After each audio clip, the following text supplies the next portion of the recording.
ஜனாதிபதி அன்ருகுமார் திசாநாயக்க வரவு செலவு திட்ட இறுதி நாள் விவாதத்தில் கலந்து கொண்டு உரிய மறுசீரமைப்பை நேற்றைய தினம் பார்லிமெண்டத்தில் முன்வைத்தார். அது தொடர்பில் விசேட வைத்திய அதிகாரிகள் சங்கத்தின் நிறைவேற்றுக் குழு சகல உறுப்பினர்கள் சார்பாக நன்றி தெரிவித்து கடிதம் ஒன்றை ஜனாதிபதிக்கு அனுப்பியுள்ளது.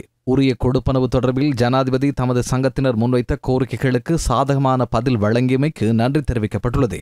தொழில்துறை கௌரவத்தை பாதுகாப்பதற்காக ஜனாதிபதி இவ்வாறு செயற்பட்டுள்ளமை தொடர்பில் அச்சங்கம் பாராட்டு தெரிவித்துள்ளது.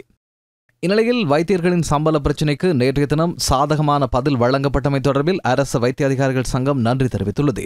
அது தொடர்பில் ஊடகவியலாளர் சந்திப்பொன்றையும் அவர்கள் ஒழுங்கு செய்திருந்தனர்.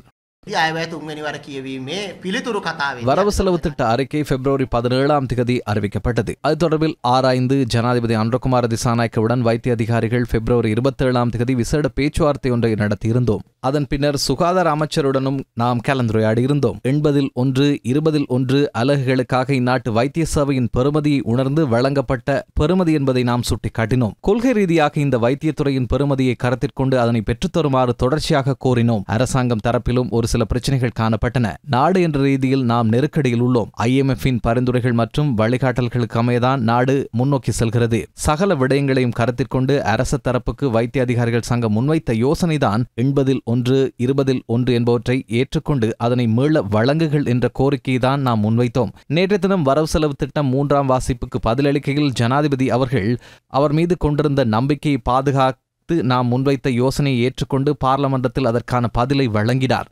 வைத்தியர்கள் மற்றும் வைத்தியத்துறைக்கு அவரது உயரிய அங்கீகாரத்தை பெற்றுக் கொடுத்திருக்கின்றார். இது மிகவும் நேர்மறையான தீர்மானம். இந்த சந்தர்ப்பத்தில் அரச வைத்திய அதிகாரிகள் சங்கம் என்ற அடிப்படையில் நாம் ஜனாதிபதி அன்ருகுமார் திசாநாயக்கவுக்கு கௌரவத்தையும் நன்றியையும் தெரிவிக்கின்றோம். சுகாதார அமைச்சர் வைத்தியர் நலிந்த ஜாத்திசவும் இந்த செயற்பாட்டுக்கு தனது பங்களிப்பை வழங்கினார். அவருக்கும் நாம் எமது நன்றியை தெரிவிக்கின்றோம்.